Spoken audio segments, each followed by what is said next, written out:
Hi, it's Isabella from 22 Wing. Today's video will be focused on shoulder mobility. I will show you a great warm-up that you can do before any workout that involves pressing or overhead movements, but it can also serve as a daily mobility routine for your shoulders.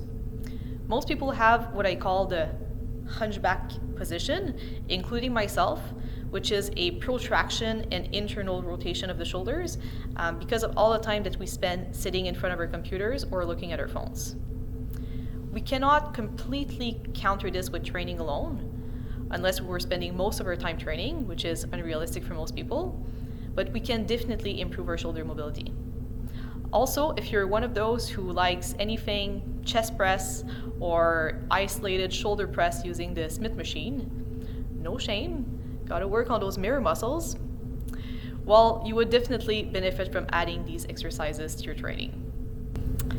The warm-up will be followed by a workout that involves core, cardio, and shoulders.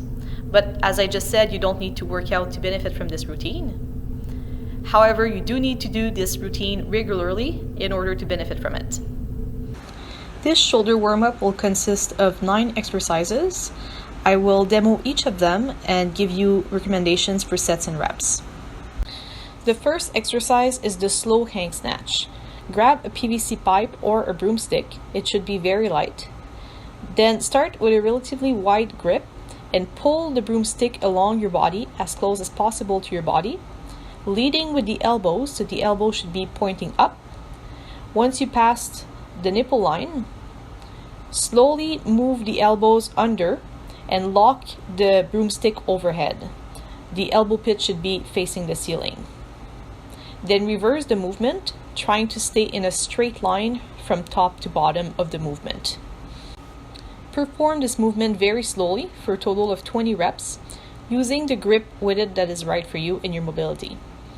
If you can, move your hands in closer so you get a greater stretch for your shoulders, but you should be able to lock out the elbows overhead. If you find that you cannot lock out the elbows, then take a wider grip to be able to perform the movement with great technique. It's also important to avoid arching your back. So you want to maintain your core tight throughout the movement, and if you feel like your back is arching at the top of the movement, that means you're using a grip that is too narrow. So just widen your grip and make sure you're able to maintain your core tight and your back straight. For the second exercise, you can lie down on a bench. Here I'm lying down on a foam roller. You can also lie down on a long cushion as long as you have free space overhead so you can move your arms beyond parallel. Then grab your PVC pipe or broomstick again and press it right above your chest. Starting with a relatively wide grip again, elbows are fully locked out, arms are straight. Move your broomstick overhead, going as far as you can, but making sure that your low back remains in contact with the object you're lying on. So as soon as you feel that your low back is lifting off, that means you went too far. So maintaining your core tight and your back straight the whole time, you can play with different grip with it.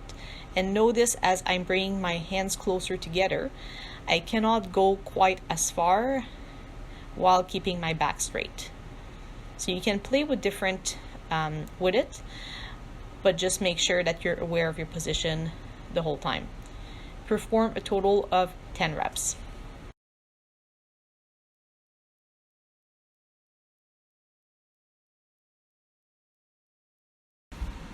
If you have small plates at home, I would say no more than 5 pounds. You can slide it across your PVC pipe or broomstick, and this is going to help you go further in the stretch.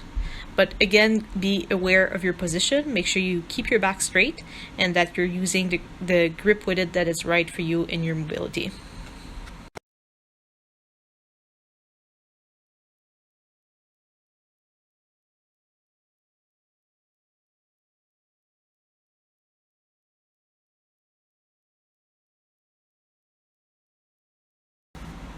You can also perform the movement using 2 small plates, palms facing down, making sure both arms are straight and that you're maintaining an even distance between your arms.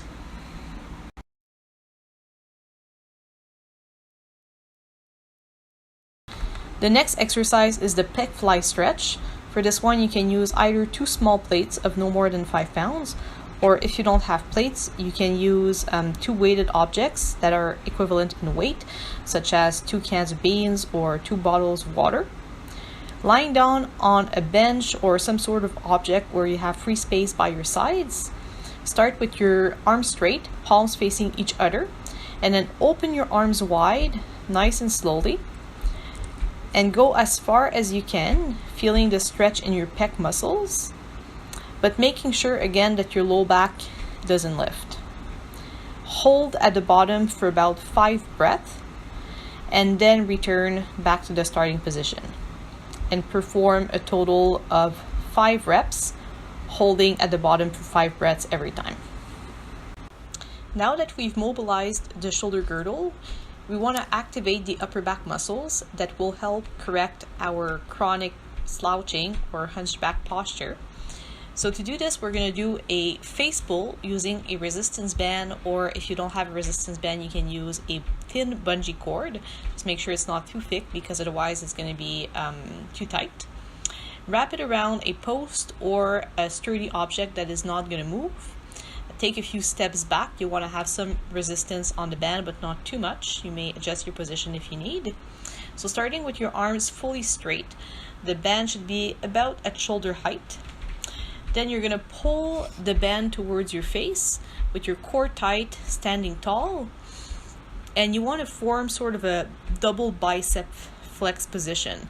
Think about opening your chest and showing your armpits to the front, because we want to have a slight shoulder external rotation. Pause for 1 count, and then return to the starting position with your arms fully locked out. Perform a total of 20 reps. Now, using our resistance band or our bungee cord, we're going to activate the back muscles in different angles. So we're going to form an A, T, and Y. For the A, you're going to pull the handles down by your sides, keeping your arms straight but the elbows soft.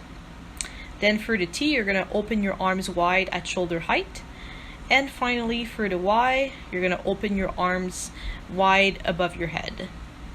And this counts as 1 rep. You're going to perform a total of 8 reps. Now we're going to focus on stability. We're going to start with the front rack loaded carry with 2 arms if possible, but if you only have 1 weight or 1 heavy object, you can also do 1 arm at a time. Just make sure you perform the same distance and number of sets for each arm.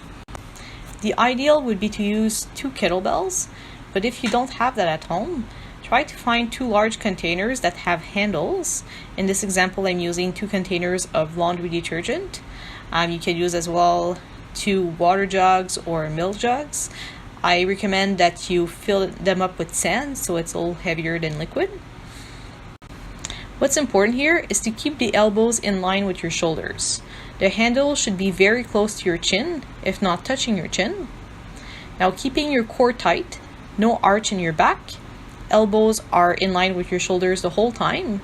Walk for total distance of about 60 meters or 200 feet, which is equivalent to about a full length of the gym. You can do this outside, obviously, in your yard or in front of your house, so you don't have to turn around several times in your living room. The next exercise is also focused on stability. This time we're going to hold the weight or the object overhead.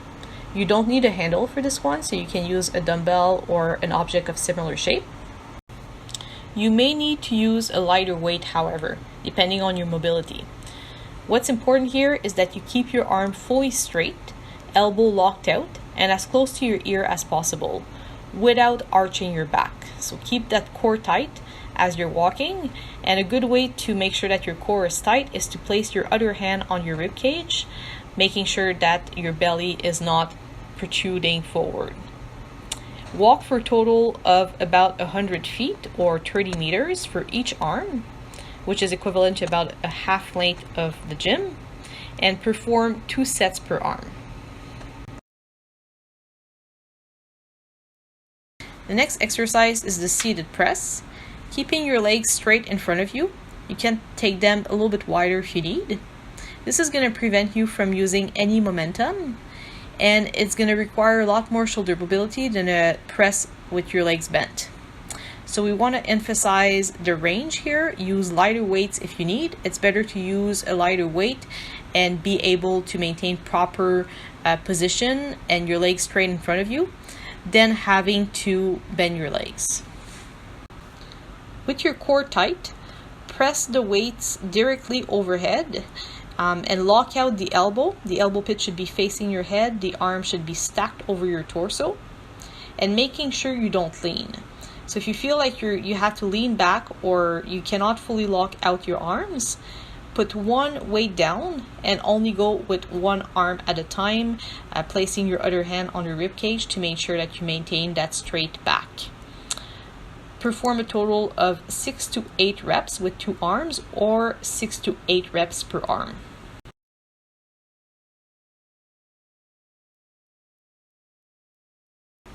You can also perform this exercise with dumbbells or objects of a similar size.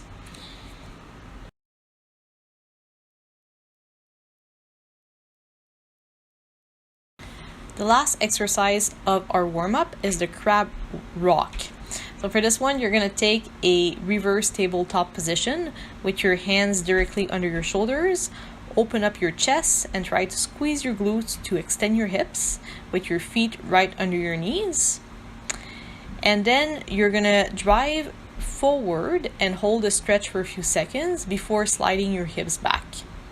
You should feel a nice stretch in the front part of your shoulders and biceps as you lean forward. And you want to keep this movement dynamic by going in and out of tension and only holding a little while each rep. Perform 2 sets of 8 to 10 reps. Alright, now on to the workout of the day. So this workout is focused on core as well as cardio and quite a bit of shoulder work.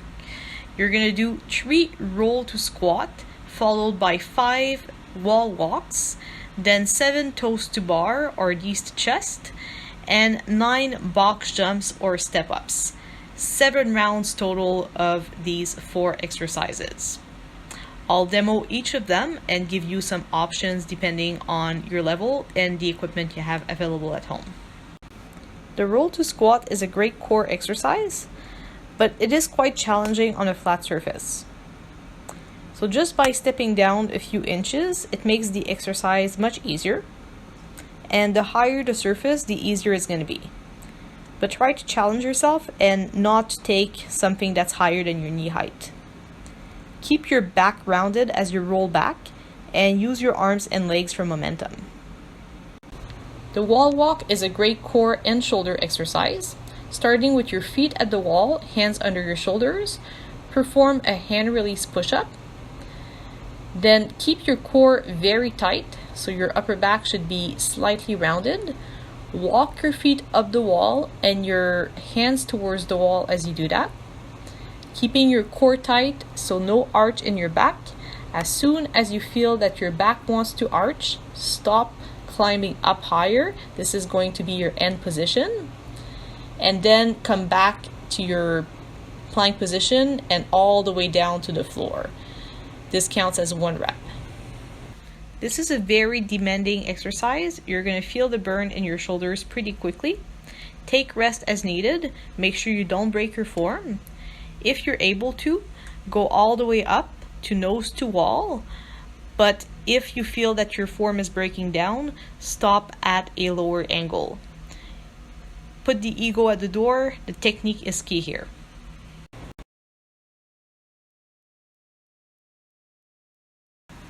For toes to bar, if you don't have access to pull-up bar, you can use a tree branch. Just make sure it's strong enough, it's not gonna crack. But if not, there's a modification that you can do from the floor. I'm gonna start by showing the hanging version. If you're doing the toes to bar, you wanna keep your legs as straight as possible. Slight bend in the knee is okay. and aim to get your toes to touch the bar or the tree branch essentially. But if you cannot lift your legs that high, it's okay to stop at parallel, so hip level. You can also modify this by doing a knee to chest, so bending your legs, lift your knees as close as possible to your chest to create as much tension as possible in your core, and then return in a controlled way back to the starting position. If you don't have access to a bar or a tree branch, or you just want to modify the movement, you can also do it from the floor. It's a little bit different, but still very challenging. So hold on to a heavy object that is not going to move, or something like the base of your couch or of your bed, and lift your legs all the way up, trying, if you're doing the toes to bar modification, trying to get your toes to touch that object. Or if you're doing the knees to chest modification, bring your knees as close as possible to your chest, lifting your tailbone off the ground.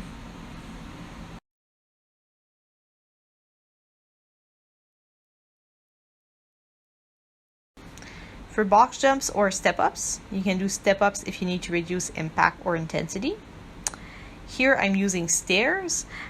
You can use any sort of object that is stable and solid enough to support your weight. Just make sure that you use a height that you're comfortable with. You definitely don't want to end up with a shin injury because these hurt a lot. So I recommend that you test different heights and use one that is challenging but that you're comfortable with. Try to land softly with knees bent if you're doing box jumps, and you can either jump down or step down. But if you're using stairs, I definitely recommend that you step down for obvious safety reasons. Other than that, work within your own abilities, respect your own limits, but challenge yourself as well. And read the following disclaimer if you're not sure if you should be participating in this kind of intense physical exercise. So enjoy your workout and see you next time.